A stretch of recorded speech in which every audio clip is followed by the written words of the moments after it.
ask your expert tips on improving player experience in Africa. So, for instance, most players connect to the internet through mobile devices, which calls for really responsive design for our operator websites. Or maybe due to diverse cultures, website colors or CTAs, they should be localized. So can you tell us more about player experience recommendations for this region? Yeah, so we were saying earlier just about the youth players and how they don't want to be associated with casino games, which is why I'm going to say this, I think, the third time, doing games that are different. And again, if you look at South Africa with our regulations, it's complicated. I don't know if we have time to go into that, but the casino games are kind of part of a sportsbook game suite. It's probably the best way to explain it.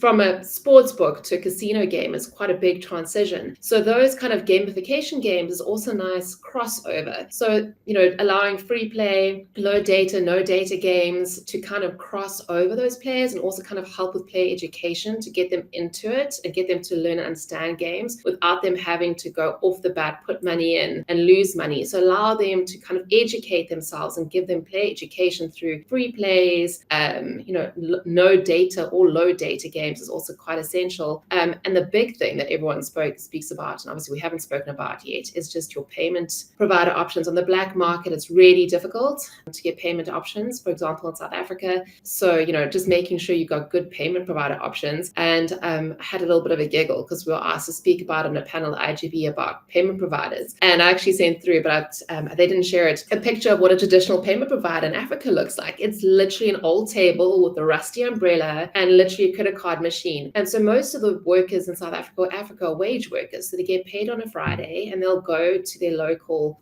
area that they live in the corner of the dusty road. They'll take their cash and they'll give it to this vendor and they'll print out a slip with a bonus code or a voucher. And that's your payment provider. It's not the payment provider that we all think about in tier one. So, you're talking to your market quite differently, and, your payment provider and how to get hold of them is quite different. You're not sending them an email. You have to physically go speak to them, or you physically have to go recruit payment providers in these townships. So, also just thinking about that. Are you looking at prepaid voucher options? Are you looking at maybe, starting something like that in Africa, which is, there's a big gap in the market for it because there isn't much of it. So just looking at answering those questions. I mean, you can have the best casino in the world, but if people can't deposit or play on your casino, there's not much hope for it. So again, just who you're speaking to and how you're going to reach them.